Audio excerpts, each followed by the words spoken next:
The 30-minute deadline expired with a flash of brilliant light as the Zephyrian fleet opened fire with their massive plasma cannons. Beams of superheated energy that could vaporize asteroids lanced through space toward the human ships, each shot carrying enough power to destroy a small moon. Admiral Kethvar watched with satisfaction as his weapons unleashed destruction that had brought 100 alien civilizations to their knees over the centuries. But something impossible happened in the next few seconds that changed everything. Admiral Kethvar thought he knew about space combat. Instead of being instantly obliterated by the devastating barrage, the human ships simply vanished from where they had been floating moments before.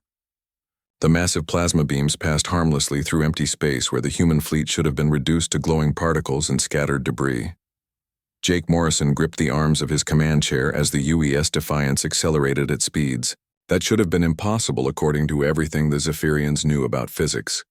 The quantum drive systems that Ryan Parker had spent years perfecting allowed the human ships to bend space and time around themselves, creating brief tears in reality that let them move from one location to another almost instantaneously.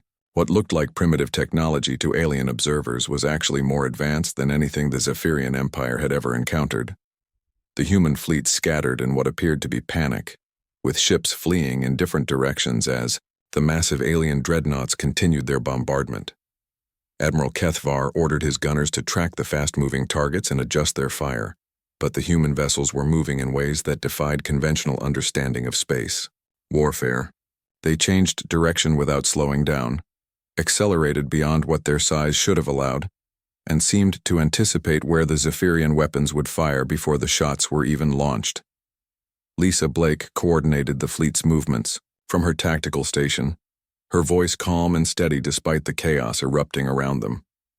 She had spent months developing combat strategies based on humanity's advantages in speed and maneuverability, and now those theories were being tested against the most powerful military force in this region of the galaxy. Every human ship captain had memorized the battle plans she had created, and they executed their assigned roles with precision that surprised even their enemies. Commander Sarah Collins piloted the UES Raptor through a series of impossible maneuvers that took her ship diving below the galactic plane before using a Zephyrian dreadnought's own gravity well to slingshot around and attack from an unexpected angle. Her ship was barely a tenth the size of the alien vessel she was targeting, but human weapons were designed for precision rather than brute force. Instead of trying to overwhelm the massive alien shields with raw power, she targeted specific weak points that her ship's artificial intelligence had identified in the first seconds of combat. The Zephyrian gunners tried desperately to track the darting human ships, but their massive weapons were designed for battles between equally large vessels that moved slowly and predictably. The human ships were like angry wasps attacking elephants, too small and fast for the alien weapons to target effectively. Every time the Zephyrians thought they had a human ship cornered, it would vanish in a flash of quantum distortion and reappear somewhere else entirely. Ryan Parker worked frantically at his engineering station, monitoring the quantum drive systems as they operated far beyond their normal parameters. The drives were holding up under the extreme stress of combat maneuvering, but he could see warning indicators beginning to flash as various components approached their operational limits. He made constant adjustments to keep the systems running smoothly while hoping they could maintain this level of performance long enough to survive the battle. Lieutenant Commander Danny Ross led a group of 6 human destroyers in a coordinated attack on the Zephyrian flagship. His ships moved in a complex spiral pattern that kept them constantly changing position relative to their target, making it impossible for the alien gunners to predict where they would be when their shots arrived. Each human ship fired at precisely calculated intervals, their weapons targeting different sections of the massive alien vessel's defensive systems. Admiral Kethvar watched in growing alarm as his supposedly invincible fleet began to experience something they had never encountered before in 3,000 years of conquest. 3 of his dreadnoughts had lost main power after precision strikes from the tiny human ships, their massive hulls drifting helplessly as emergency systems struggled to maintain life support. The human weapons were not powerful enough to destroy his ships outright, but they were somehow disabling critical systems with surgical accuracy. The Zephyrian tactical officer Vextor studied the battle data with growing confusion and concern. The human weapons appeared to be adapting in real time, with each shot calibrated differently as if their targeting systems were learning the defensive patterns of Zephyrian ships and adjusting accordingly. The aliens were not just fighting with superior technology, they were thinking in ways that Zephyrian military doctrine had never anticipated. Alex Turner monitored alien communications while serving as a backup navigator for the increasingly complex battle. He could hear the growing panic in Zephyrian voices as their commanders struggled to understand what was happening to their fleet. The aliens had expected easy victory against primitive opponents, but instead they were facing an enemy that seemed to anticipate their every move and counter their strategies before they could be fully implemented. Jake authorized the deployment of humanity's secret weapon, something that Earth's military strategists had developed specifically for situations where they might be outnumbered and outgunned. Each human ship carried thousands of tiny autonomous drones that could operate independently while remaining coordinated with the larger fleet. To the Zephyrians, it suddenly appeared as if each human vessel had become dozens of smaller targets, all moving independently but working together toward common goals. The drone swarms poured out of the human ships like clouds of metallic insects, each unit no larger than a human fist but equipped with sophisticated sensors and microweapons. They were designed to overwhelm enemy defensive systems through sheer numbers rather than individual firepower, and they could adapt their tactics in real time based on changing battlefield conditions. The Zephyrian point defense systems had never been designed to handle thousands of tiny independent targets moving in coordinated swarms.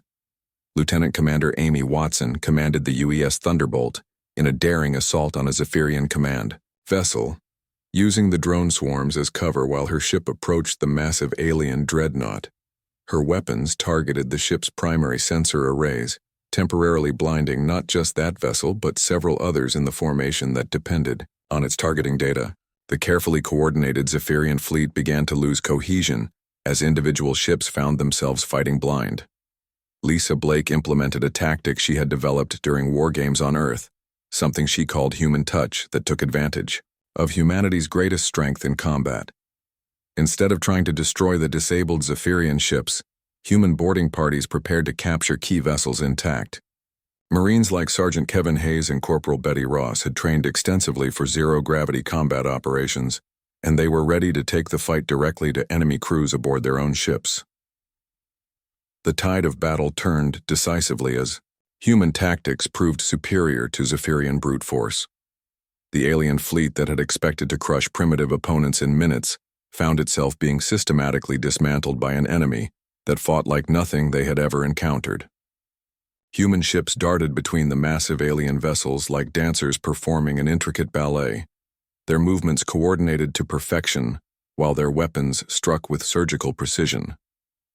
Admiral Kethvar realized with growing horror that his fleet was not just losing the battle. They were being completely outclassed by opponents he had dismissed as insignificant primitives. The humans were not just fighting with advanced technology. They were fighting with tactical brilliance that suggested centuries of military experience against equally capable opponents. These aliens had learned to win through intelligence and coordination rather than overwhelming firepower. Ryan reported that the quantum drive systems were holding steady, despite the incredible demands being placed on them, and he was beginning to understand that human engineering was far more sophisticated than it appeared from the outside. The drives had been designed to operate under extreme conditions, and their performance in combat was exceeding even the most optimistic projections from Earth's technical specialists. The human fleet continued their deadly dance around the increasingly desperate Zephyrian ships, striking with precision and vanishing before return fire could be targeted effectively. Every human vessel worked in perfect coordination with the others, their movements creating a complex pattern that confused alien sensors while maximizing the effectiveness of their attacks. The Zephyrians were learning too late that size and firepower meant nothing against opponents who could think faster and move better than anyone they had ever faced. The battle had been raging for over an hour, and Admiral Kethvar found himself facing something no Zephyrian commander had experienced in over a millennium of conquest. His massive fleet was not just losing to the tiny human ships. They were being systematically dismantled by tactics and technology that seemed impossible, according to everything the Empire understood about warfare. 12 of his 50 dreadnoughts were now drifting powerless in space, their crews struggling to restore basic systems, while human ships continued to dart around them like predatory birds. Commander Vextor brought increasingly desperate reports to the Admiral's command station, his forearms moving frantically over displays that showed the deteriorating tactical situation. The human weapons were not powerful enough to destroy Zephyrian ships outright, but they were targeting specific systems with an accuracy that suggested detailed knowledge of alien ship design. Every shot seemed carefully calculated to disable rather than destroy, as if the humans wanted to capture rather than kill their enemies. Jake Morrison stood on the bridge of the UES Defiance, watching the battle unfold on screens that showed positions of both fleets in real time. His small force was performing beyond his most optimistic expectations, but he knew they could not maintain this level of activity indefinitely. The quantum drives were operating at maximum capacity, and his crews were beginning to show signs of fatigue from the constant, high-speed maneuvering required to stay ahead of Zephyrian weapons. Lisa Blake coordinated fleet movements from her tactical station, her voice steady and calm as she directed individual ships to specific targets and attack patterns. She had spent years studying asymmetric warfare tactics, analyzing how smaller forces throughout Earth's history had defeated larger opponents through superior strategy and coordination. The principles that had worked for human armies were proving equally effective in space combat against alien adversaries. The drone swarms that poured from human ships were causing havoc among Zephyrian defensive systems that had never been designed to handle thousands of tiny independent targets. Each drone was equipped with artificial intelligence sophisticated enough to make tactical decisions independently while coordinating with other units to achieve larger strategic objectives. They moved through space like flocks of mechanical birds, overwhelming alien point defense systems through sheer numbers and unpredictable movement patterns. Lieutenant Commander Danny Ross piloted the UES Thunderbolt through a gap in the Zephyrian formation, his ship's weapons targeting the main sensor array of a massive command vessel. The precision strike temporarily blinded not just that ship, but several others that depended on its targeting data, creating confusion throughout the alien fleet as individual vessels lost coordination with their neighbors. Human tactics emphasized disrupting enemy command and control rather than simply destroying ships. Ryan Parker monitored engineering systems across the human fleet, coordinating with his counterparts on other ships to maintain optimal performance. From the quantum drives that were keeping them alive, the drives were operating far beyond normal parameters, but human engineering had built redundancy and safety margins into every system. He made constant adjustments to power distribution and drive harmonics, ensuring that each ship could continue the high-speed maneuvering that was their greatest advantage against larger opponents. Sergeant Kevin Hayes led a team of human Marines in preparation for boarding operations against disabled Zephyrian vessels. The Marines had trained extensively for zero-gravity combat in hostile environments, and they were equipped with advanced battle armor that could operate in the vacuum of space. Their mission was not to destroy alien ships, but to capture them intact, along with any crew members who might provide valuable intelligence about Zephyrian technology and tactics. Admiral Keith Varr watched his tactical displays with growing desperation as more of his ships fell victim to human precision attacks. The tiny alien vessels seemed to know exactly where to strike for maximum effect, targeting power systems, weapons arrays, and command centers with an accuracy that suggested they had detailed blueprints of Zephyrian ship design. His own tactical officers were struggling to understand how such small weapons could be so devastatingly effective against heavily armored dreadnoughts. Commander Sarah Collins brought the UES Raptor alongside a disabled Zephyrian cruiser, her ship's docking systems, establishing a secure connection that would allow Marine teams to board the alien vessel. The cruiser's crew was still alive but trapped without power or weapons, making them ideal candidates for capture rather than destruction. Human doctrine emphasized gathering intelligence and preserving life whenever possible, even during active combat operations. The Zephyrian fleet began to show signs of panic as more ships lost power, and their formation started to collapse. Individual captains were breaking away from the main group in attempts to escape the human attacks, but the small alien ships were too fast and maneuverable to evade effectively. Some Zephyrian vessels tried to retreat beyond the range of human weapons, only to discover that the tiny ships could pursue them across vast distances without losing speed or effectiveness. Alex Turner intercepted increasingly frantic alien communications as Zephyrian commanders struggled to adapt their tactics to an enemy that seemed to anticipate every move they made. The alien language was becoming more familiar to his translation systems, and he could hear the confusion and fear in their voices as they realized their massive technological advantage was meaningless against opponents who fought with superior intelligence and coordination. Lieutenant Commander Amy Watson led her ship in a complex attack pattern that took advantage of the chaotic Zephyrian formation to target multiple vessels simultaneously. Her weapons fire was precisely timed to strike different ships in sequence, creating a cascade effect as disabled vessels drifted into the paths of their neighbors and forced the entire formation to scatter. Human tactics emphasized using their enemy's size and numbers against them rather than meeting force with force. The human boarding parties began their assault on disabled Zephyrian ships, with Marines moving through airlocks and corridors in coordinated teams that had practiced these maneuvers hundreds of times during training. The aliens they encountered were confused and demoralized, many of them surrendering without resistance when faced with determined human soldiers who seemed to appear from nowhere and strike with devastating efficiency. Admiral Kethvar realized that his position was becoming untenable as more of his fleet fell under human control. The tiny alien ships had not just defeated his forces in open combat, they were systematically capturing his vessels and crews in what appeared to be a carefully planned operation. The humans were fighting with a level of tactical sophistication that suggested they had been preparing for this type of engagement for decades. Ryan received reports from boarding teams that Zephyrian technology was more advanced than human equipment in some areas, but the aliens had become dependent on overwhelming superiority rather than tactical flexibility. Their ships were designed to fight other large vessels in formal battle lines, and they had no effective response to human hit-and-run tactics that emphasized speed and precision over brute force.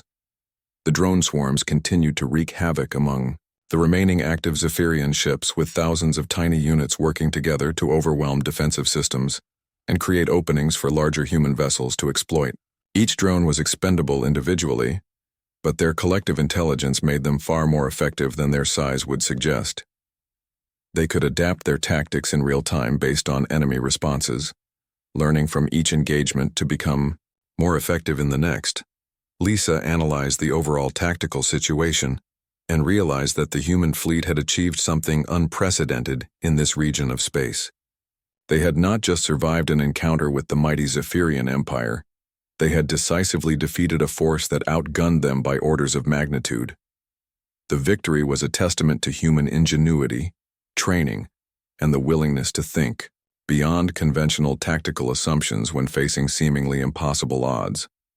Jake opened communication channels to the remaining active Zephyrian ships, offering them the same choice their admiral had given him at the beginning of the engagement. They could surrender and be treated with honor according to human military traditions, or they could continue fighting and risk the complete destruction of their fleet. The tone of the conversation had changed dramatically from the opening moments of the battle, and now it was the humans who held all the advantages. The impossible had happened in the depths of space, far from Earth and any possibility of reinforcement or rescue. A tiny human exploration fleet had encountered the most powerful military force in their region of the galaxy and emerged victorious through superior tactics, advanced technology, and the kind of determination that had carried humanity from the caves of Earth to the stars themselves. The massive alien fleet dropped out of faster-than-light travel just 50,000 kilometers from the human ships, and Jake Morrison felt his breath catch in his throat as he saw them for the first time. The alien vessels were like floating cities made of dark metal and glowing energy conduits, each one bristling with weapon systems that dwarfed anything in Earth's arsenal. The largest ship at the center of their formation was over 6 kilometers long and seemed to pulse with malevolent energy as it oriented its weapons toward the tiny human fleet. Lisa Blake's hands moved quickly over her tactical displays as she tried to analyze the alien ships and determine their capabilities. The computer systems were struggling to process the sheer scale of what they were facing, and every calculation suggested that the human fleet was hopelessly outmatched. She had studied every known form of space combat during her years at the Academy, but nothing had prepared her for vessels of this size and apparent power. Admiral Kethvar stood on the command bridge of the Eternal Dominion, his forearms spread wide as he surveyed the pathetic human fleet through his ship's main viewing ports. The alien vessels were even smaller than his intelligence reports had suggested, barely worthy of his attention, except as an example to be made for other potential trespassers. He gestured to his communications officer with one of his lower arms, indicating that it was time to contact these presumptuous intruders. The communication came through on all human frequencies simultaneously, the alien technology easily overwhelming their defensive systems and forcing a connection that Alex Turner had no way to prevent or block. The main screen on the Defiance's bridge flickered to life, showing the imposing figure of Admiral Kethvar in his command center. The alien admiral was tall and intimidating, with insect-like features and eyes that seemed to glow with their own inner light. Jake stepped forward to face the screen, trying to project confidence despite the overwhelming odds they faced. He had dealt with hostile forces before during Earth's various conflicts, but never anything on this scale or with such advanced technology. Behind him, his crew worked frantically at their stations, trying to gather as much information as possible about their situation while preparing for whatever might come next. Admiral Kethvar spoke in a language that the human computers had never encountered, but the meaning was made clear through sophisticated translation software that accompanied the transmission. His voice was deep and resonating, carrying an unmistakable tone of authority and barely contained aggression, as he delivered what was clearly an ultimatum to the human fleet. The alien admiral's message was brief and direct. The humans had entered sovereign Zephyrian space without permission, an act that was considered a grave insult to the Empire and its ruler. They had exactly 30 standard time units to surrender their ships and submit to Zephyrian authority, or they would be destroyed as an example to any other species that might consider similar acts of trespass in the future. Jake took a deep breath before responding, knowing that his next words could determine the fate of everyone under his command. He had studied first contact protocols extensively during his training, but those scenarios had always assumed contact with peaceful, or at least neutral, alien civilizations. This situation was clearly hostile from the beginning, and he had to find a way to de-escalate the tension before it led to violence. He introduced himself as Captain Jake Morrison of the United Earth Space Command and explained that the human fleet was composed of explorers and scientists rather than military conquerors. They had no intention of challenging Zephyrian authority or claiming territory that belonged to others, and they would be willing to withdraw from the area if their presence was unwelcome. Jake hoped that appealing to reason and demonstrating peaceful intentions might convince the aliens to allow safe passage rather than immediate destruction. Admiral Kethvar's response was a sound that the translation software interpreted as laughter, though it carried no warmth or humor that humans would recognize. The alien admiral found the human request for peaceful resolution amusing, particularly coming from such a small and obviously inferior force. He had not risen to command the Zephyrian fleet by showing mercy to trespassers, and he saw no reason to make an exception for these particular aliens. The admiral's second message was even more threatening than the first. He explained that the Zephyrian Empire had maintained its dominance over this region of space for thousands of years by demonstrating overwhelming superiority to any potential challengers. The human fleet would serve as the latest example of what happened to those who underestimated Zephyrian power, and their destruction would be broadcast across the galaxy as a warning to others. Ryan Parker monitored the quantum drive systems, while keeping one eye on the alien ships surrounding them. The massive vessels had moved into what was clearly an attack formation, with the smaller ships forming a perimeter, while the larger dreadnoughts prepared their main weapons systems. Energy readings from the alien fleet were climbing steadily, suggesting that they were charging their weapons in preparation for an assault that would begin as soon as the deadline expired. Lisa studied the tactical situation with growing desperation, looking for any weakness or opportunity that might give the human fleet a chance of survival. The alien ships were arranged in a standard intimidation pattern that emphasized their size and firepower, but she noticed that their formation prioritized psychological impact over tactical efficiency. The massive vessels were spread out to look more impressive, but this also left gaps that smaller, more maneuverable ships might be able to exploit. Alex worked frantically to decode more of the alien communications, hoping to find some diplomatic opening that might prevent the coming battle. He intercepted internal Zephyrian transmissions discussing their battle plans and weapon targeting priorities, and the casual way they discussed the complete annihilation of the human fleet made it clear that negotiation was not a realistic option. Danny. Ross prepared his reconnaissance systems for combat operations, knowing that accurate intelligence would be crucial if they were forced to fight. He began detailed scans of the alien vessels, looking for weak points, weapon systems, and anything else that might be useful in the coming battle. The Zephyrian ships were heavily armed and armored, but their massive size might also make them less maneuverable than the smaller human vessels. The 30-minute deadline was approaching rapidly, and Jake had to make a decision that would affect the lives of everyone in the human fleet.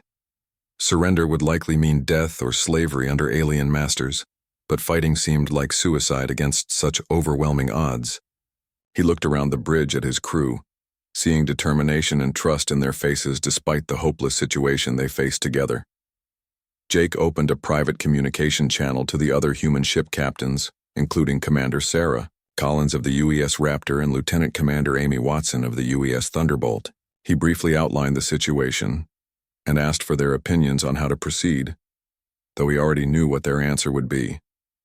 Every captain in the fleet had volunteered for this mission, knowing the risks involved, and none of them were willing to surrender without a fight.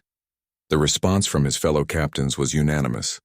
They would rather die fighting as free humans than live as slaves to an alien empire, regardless of the odds against them. Each ship captain reported that their crews were ready for battle and would follow Jake's lead whatever he decided to do. The human fleet might be small and outgunned, but they would not go down without showing these aliens what Earth's children were capable of when their backs were against the wall. With only minutes remaining before the deadline, Jake made his final preparations for the battle that was about to begin. He ordered all ships to charge their weapon systems and prepare for emergency maneuvers, while hoping that human ingenuity and determination might somehow find a way to survive against impossible odds. The Zephyrian Empire was about to learn that humans had not come this far among the stars by accepting defeat easily. Admiral Kethvar watched the countdown timer on his command display, anticipating the moment when he would demonstrate Zephyrian superiority to these presumptuous aliens.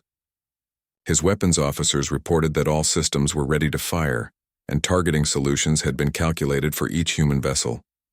The battle would be over in minutes, and the human fleet would become nothing more than expanding clouds of debris drifting through space. The final seconds of the deadline ticked away, and both fleets prepared for a confrontation that would determine humanity's fate among the stars. The aliens expected easy victory against primitive opponents, but they were about to discover that human beings had learned many lessons during their long history of warfare on Earth, lessons that would serve them well in the darkness between the stars. The stars looked different from the bridge of the UES Defiance, Captain Jake Morrison thought as he stared out at the vast emptiness of space. 3 months had passed since Earth's first deep space fleet had left the solar system, and now they found themselves in a place no human had ever seen before. The 24 ships of the human fleet moved slowly through the darkness, their engines humming quietly as they searched for new worlds and new life among the stars. Jake was a man in his early 40s with graying hair and tired eyes that had seen too many battles on Earth. He had fought in the water wars of 2157 and the colony uprising of 2162, but nothing had prepared him for the loneliness of deep space. His crew trusted him completely, and he knew that every decision he made could mean life or death for the 800 humans under his command. Commander Lisa Blake stood beside him at the main viewing window. She was younger than Jake, maybe 35, with short black hair and sharp green eyes that missed nothing. As the fleet's tactical officer, she spent most of her time studying star maps and running battle simulations on the ship's computers. She had been the one to suggest this route through the Andromeda sector, following old radio signals that might lead to intelligent life. The other ships in their small fleet were spread out in a loose formation behind the Defiance. Each ship carried about 30 crew members and was designed for long-range exploration rather than warfare. The humans had built these vessels to be fast and efficient, not large and intimidating like the warships they had left behind in Earth's orbit. Every ship was equipped with the latest quantum drives that could bend space and time to allow faster travel between the stars. Lieutenant Commander Ryan Parker worked at his engineering station, monitoring the quantum drive systems that kept their small fleet moving. He was a tall man with red hair and freckles who had spent most of his life working on spacecraft engines. Ryan had personally helped design the new drive systems that made this journey possible, and he took great pride in keeping them running smoothly. The engines were working perfectly, but he worried about what would happen if they encountered any problems so far from home. Communications Officer Alex Turner sat at his station, constantly scanning space for any signs of alien transmissions. He was a quiet man in his late 20s who spoke several Earth languages and had studied alien contact protocols at the Space Academy. For weeks, his equipment had detected only the natural background radiation of space. But today, something had changed. His instruments were picking up structured signals coming from somewhere ahead of their current position. Jake walked over to Alex's station and looked at the display screen showing the mysterious signals. The patterns were clearly artificial, not natural phenomena like solar radiation or magnetic fields. Someone or something was broadcasting organized communications across this region of space, and the signals were getting stronger as the human fleet moved forward. Far ahead of the human ships, in a massive space station orbiting a dead planet, Admiral Kethvar of the Zephyrian Empire received reports from his scouts about the approaching vessels. The admiral was a tall, insect-like creature with 4 arms and compound eyes that could see across multiple spectrums of light. His species had ruled this sector of space for over 3,000 years, and no one had ever challenged their authority. The scout reports described a small group of unknown ships moving slowly through Zephyrian territory. The vessels were tiny compared to Zephyrian standards, barely larger than the Empire's smallest patrol boats.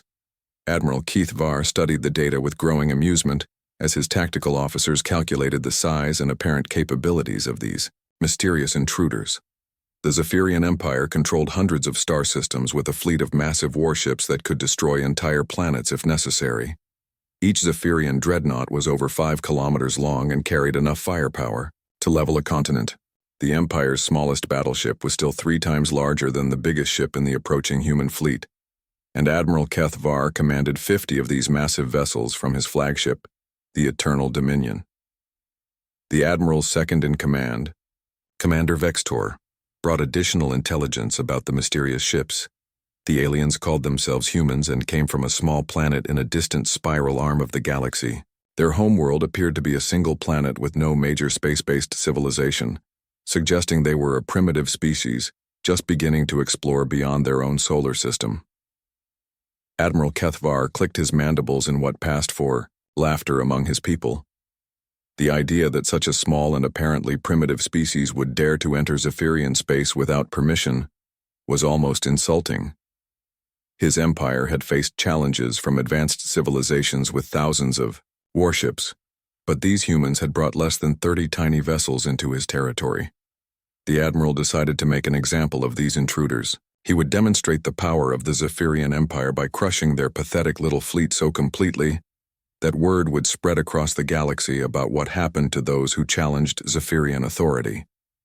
He ordered his fleet to move into an intimidation formation that had never failed to terrify any species that encountered it. 50 massive Zephyrian warships began moving toward the human fleet's position. Each ship bristled with weapons capable of destroying cities, and their combined firepower could sterilize an entire planet in a matter of hours. The Zephyrian formation was designed to inspire fear and immediate surrender from any opposing force, and Admiral Kethvar expected the humans to flee in terror as soon as they detected the approaching dreadnoughts. Back on the UES Defiance, Lieutenant Commander Danny Ross monitored the long-range sensors from his station. Danny was the fleet's reconnaissance specialist, a young man with excellent reflexes who had trained extensively in combat tactics. His sensors began detecting massive energy signatures moving toward their position, and the readings were unlike anything in human databases. Jake studied the sensor data with growing concern as more information became available. The approaching ships were enormous, each one larger than anything humans had ever built. The energy signatures suggested weapon systems far more powerful than Earth's most advanced military technology, and there were dozens of these massive vessels heading directly toward the human fleet. Lisa ran quick calculations on her tactical computer, comparing the size and apparent capabilities of the approaching alien ships with their own small fleet. The numbers were not encouraging. The alien vessels outgunned and outnumbered the human fleet by a massive margin, and any direct confrontation would likely result in the complete destruction of Earth's first deep space expedition. Ryan checked and double-checked the quantum drive systems, making sure they were ready for emergency activation if retreat became necessary. The drives were functioning perfectly, but he knew that even their advanced propulsion technology might not be enough to escape from such a large and apparently powerful alien fleet. Alex continued monitoring alien communications, trying to understand the intentions of whoever was commanding those massive ships. The signals were becoming clearer as the distance decreased, and he was beginning to decode some basic linguistic patterns that might allow for communication if the aliens decided to talk, rather than simply attack. The stage was set for humanity's first contact with an alien civilization, but it would not be the peaceful meeting that Earth's leaders had hoped for. The humans had stumbled into the territory of an aggressive empire that had never known defeat, and their small exploration fleet now faced the most powerful military force in this region of the galaxy. The last Zephyrian weapons fell silent as Admiral Kethvar transmitted his surrender to the human fleet, his voice carrying a tone of disbelief that such a thing was even possible. In 3,000 years of Zephyrian expansion across the galaxy, no enemy had ever forced the Empire's finest fleet to yield in battle. The massive alien dreadnoughts that had seemed so intimidating only hours before now drifted powerlessly in space, their crews awaiting the judgment of the tiny human ships that had achieved the impossible. Jake Morrison stood in the conference room aboard the UES Defiance, facing the imposing figure of Admiral Kethvar, who had been brought aboard under terms of honorable surrender. The alien admiral was even more impressive in person than he had appeared on the communication screens, his insect-like features and compound eyes giving him an otherworldly appearance that reminded Jake of Earth's ancient legends about beings from the stars. The Zephyrian admiral's forearms were bound with restraints that were more symbolic than practical, since his species was not known for physical violence during negotiations. His mandibles clicked softly as he studied the human ship's interior, noting the efficient design and advanced technology that was so different from the massive, overwhelming architecture of Zephyrian vessels. Everything about human engineering seemed to prioritize efficiency and adaptability over intimidation and brute force. Lisa Blake sat beside Jake at the negotiating table, her tactical computers displaying analyses of the battle they had just concluded. The data showed that human casualties had been remarkably light, considering the odds they had faced, with only minor damage to 3 ships and no deaths among the fleet personnel. The Zephyrian losses were more substantial, though the humans had deliberately avoided killing whenever possible and had focused on disabling rather than destroying enemy vessels. Admiral Kethvar spoke slowly, his words translated by the sophisticated systems that Alex Turner had developed during the battle. The alien admiral admitted that he had never encountered tactics like those employed by the human fleet, and he was struggling to understand how such small ships had defeated forces that had conquered hundreds of star systems over the millennia.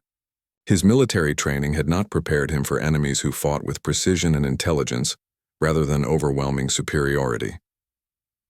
Jake explained the human approach to warfare, describing how Earth's long history of conflict had taught humanity to find advantages wherever possible rather than relying on superior numbers or technology.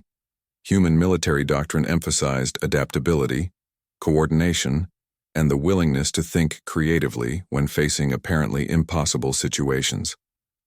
Every human officer had studied historical examples of smaller forces defeating larger enemies through superior strategy and determination. The conversation revealed fundamental differences between human and Zephyrian military philosophy that went far beyond simple tactical considerations.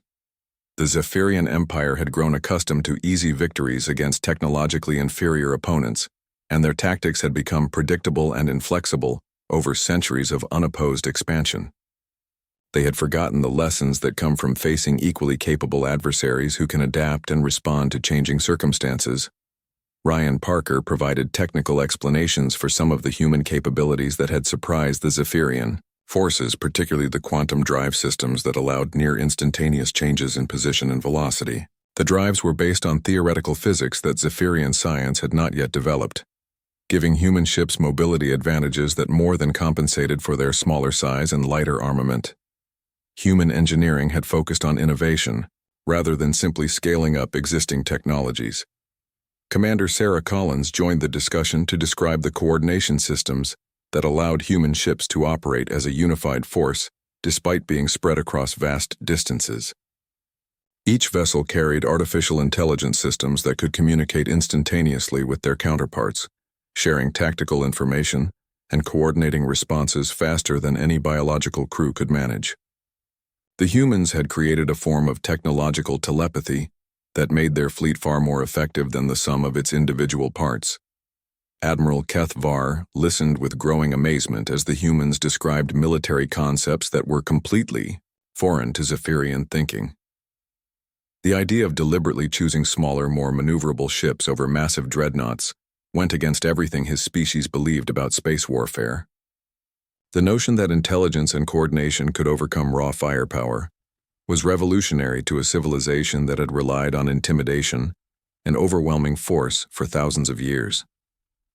Lieutenant Commander Danny Ross explained the drone swarm tactics that had proven so effective against Zephyrian defensive systems. Each human ship carried thousands of tiny autonomous units that could operate independently while remaining coordinated with the larger fleet.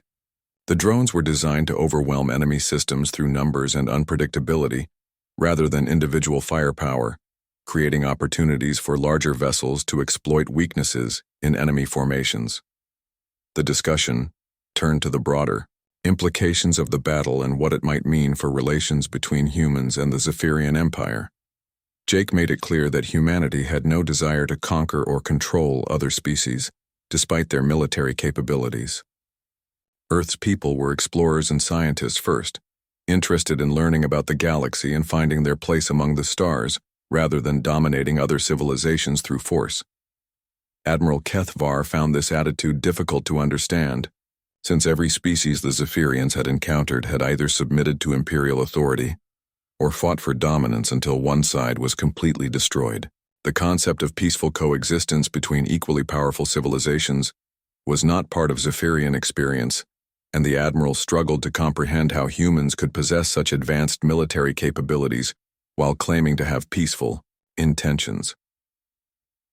Alex Turner facilitated the increasingly complex negotiations as both sides worked to establish terms for future relations between their species.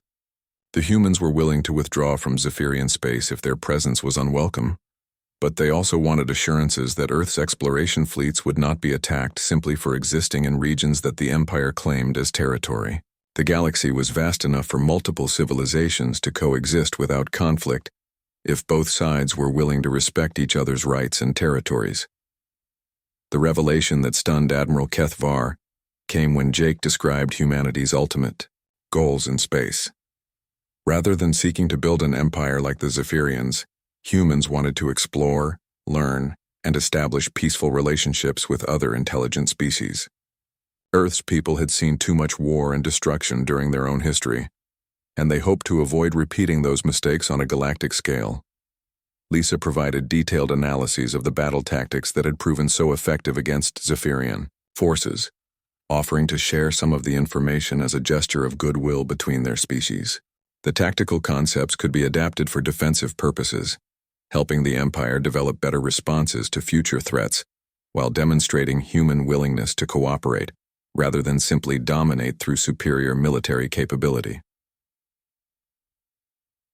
Negotiations continued for hours as both sides worked to establish a framework for peaceful relations between humans and Zephyrians. Admiral Kethvar gradually came to understand that he was dealing with a species unlike any the Empire had encountered, one that possessed advanced military capabilities, but preferred to use them defensively rather than for conquest and expansion.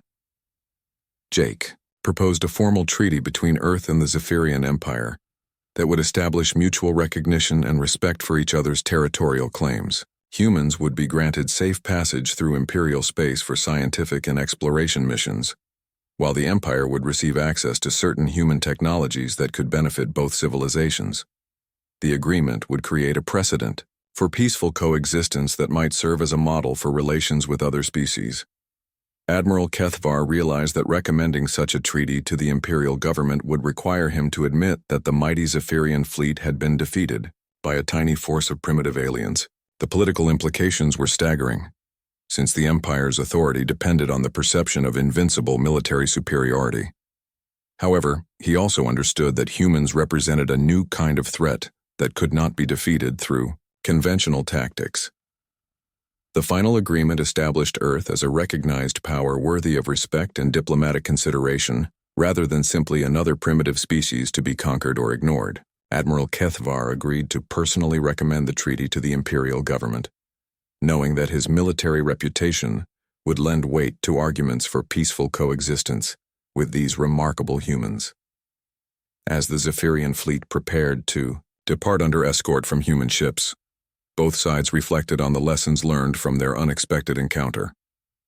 The aliens had discovered that size and firepower were no guarantee of victory against opponents who could think creatively and adapt quickly to changing circumstances. The humans had proven that Earth's children could hold their own among the stars,